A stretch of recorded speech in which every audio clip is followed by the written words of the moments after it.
I was definitely worried about it. Started off the camp, I think like a month and a half ago, torn the tendon. They told me I was not gonna heal with the time. Just like his boxing friend Gervonta Davis, David Benavidez has just announced his retirement after a sad knockout defeat to David Morrell. Before the fight, the Mexican monster had made several promises to David Morrell, and odds makers had placed him as the favorite ahead of the matchup. Sadly for him, experience had little to do with this. It was more about pure boxing skills, punch power, and an intelligent mind. Morrell proved to be better at all of these and defeated David Benavidez in one of the most impressive fights 2025 will see. I only think about what's on the table, and I only think about what's ahead of me. I knew that this fight was potentially, we could make it. We made it happen. It was the first major boxing card of the year, and fans had loved the idea of a David facing another David, only that many of them had supported the wrong David. The animosity and beef in the ring became more overwhelming as the bell was rung. The two fighters began throwing punches, and eventually, it wasn't just David Benavidez's night. Nothing really worked for him, and he lost the fight. Once the fight was over, he was at the press conference to break the news of his retirement after 29 fights, 28 wins, and 1 loss, including 24 knockouts. Down to 168. I don't care if Canelo, if he wanted to fight me and told me to go down to 168. I don't care about that money. I don't care about none of that. I was at 168 for a while. Many disagree with Benavidez's decision to retire, seeing he still has a very bright future ahead of him and a potential fight against the winner of the undisputed world light heavyweight champion title fight between Dmitry Bivol and Artur Beterbiev. Also, he could choose to go up against his archival, Canelo Alvarez, should Turki Alakshik sanction the fight. However, David Benavidez isn't considering all of these, as he has announced that he would hang up his gloves and never fight again. He said, "I told myself that if I don't win this, I will stop the sport. I've enjoyed my moments and I've had fun, but it's fine." They told me I needed at least 3 months. I said, I don't care. I'm gonna keep fighting. I'm gonna keep training.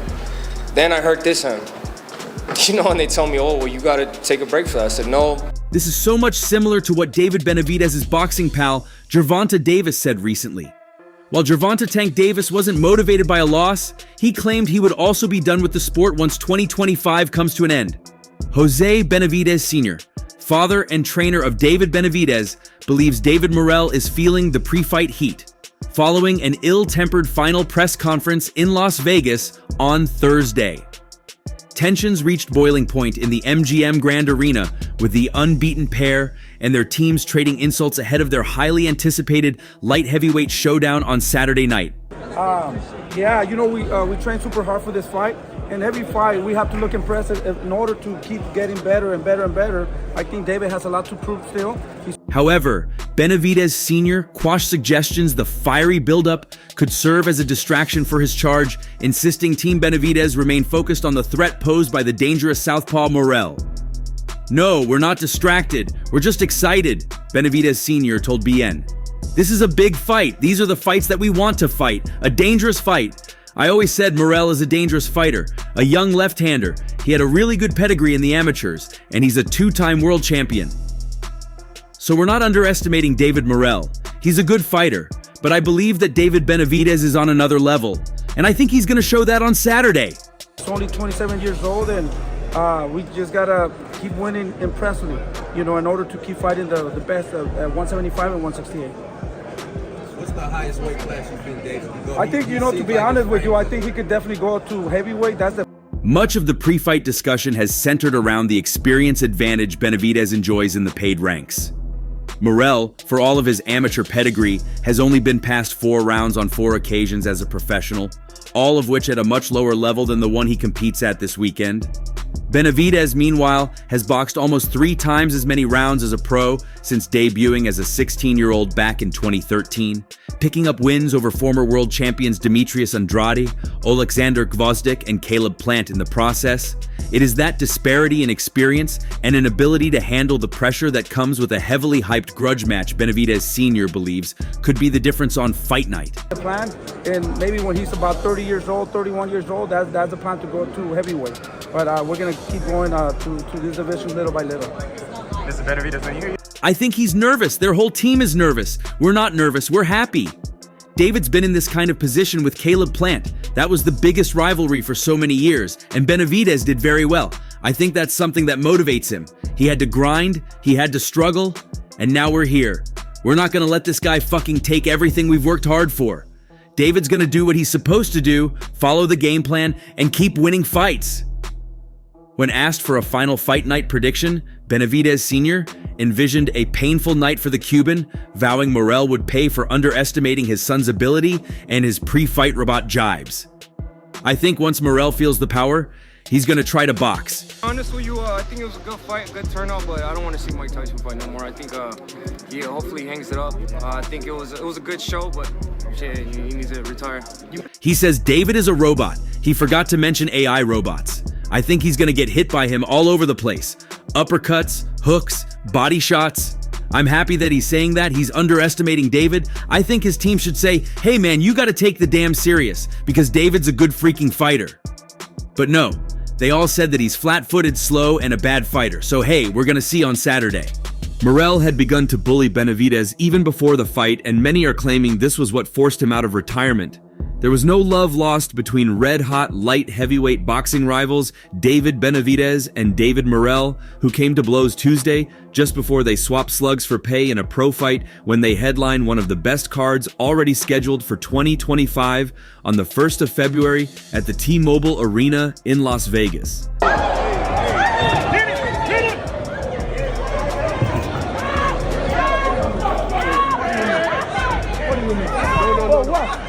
But considering how Benavidez and Morrell feel about one another and the hostilities that have already erupted, most fans will no doubt be tuning in for a main event that is promising to be explosive.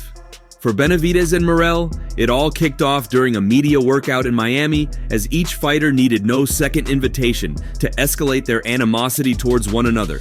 It's unclear what started it all, but Benavidez was the first to lay his hands on Morrell as he shoved his opponent pretty hard, right on the chest. Morrell responded by taking his WBA championship belt and launching it at his rival.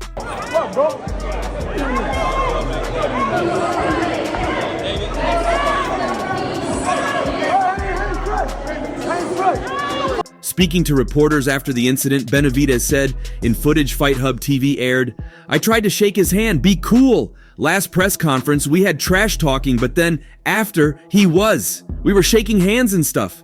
So I was expecting the same thing. It's my birthday today, so I didn't want to get too aggressive. No cake.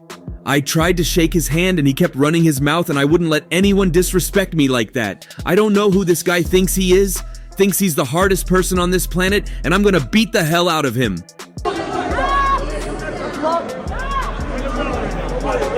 I don't need anybody here, bro. Only you and me. Only you and me. Only you and me. Only you and me. Only you. With his retirement, Benavidez has no choice but to forego the Canelo fight for life like he's previously said he would. Canelo, meanwhile, hasn't necessarily denied staying away from Benavidez, but added a key catch as the financial incentive to him to risk his own belts and legacy against the rivals. Can't go down anymore. But like he say, when they ask him for the Germonta fight, they don't want to get credit for. The Mexican said that if he beats someone like Crawford, who is 36 and a smaller man, critics will say it does little to his legacy, and added if he loses, then he's the person who was beaten by a smaller man. Therefore, to him, it isn't worth the risk. Benavidez, meanwhile, is a larger opponent than Canelo 6 feet versus 5 feet 9 inches, which could be why he wants $200 million to face him.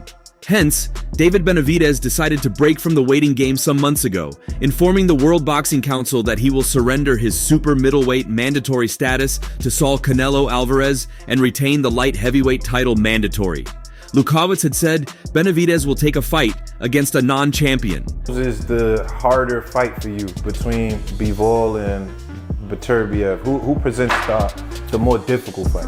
I think probably Beterbiev. That title fight guarantee is something Suleiman could not do for Benavidez against Mexico's undisputed super middleweight champion Alvarez. 4-division champion Alvarez, 34, said he wouldn't fight Benavidez, 27, for less than $150 million, and Suleiman declined to strip the mega-earning Alvarez of his belt. This was the decision of Benavidez, Lukowicz said. He doesn't want to lose any more time waiting for Canelo. He wants to create his own legacy. He will go down his own path without Canelo. Yeah. because he's 14-0 with 14 knockouts, or 15-0 with 15 knockouts. The thing I see about him is a little bit different. It might be an easier way to beat him is that he's really flat-footed. While many had thought that the Mexican monster had a brilliant career ahead of him for all to see, it's sad to know that his last victory was his win against Alexander Gvozdyk.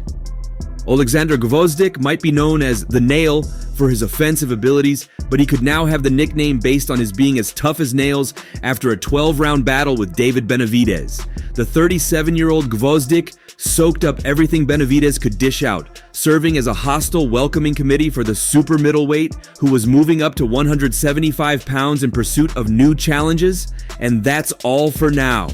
For the very best updates on news, moments, events, and actions in the world of boxing, stay connected with us by subscribing to our YouTube channel, and don't forget to turn on notifications to get notified when we drop quality contents like this. Until next time, time out.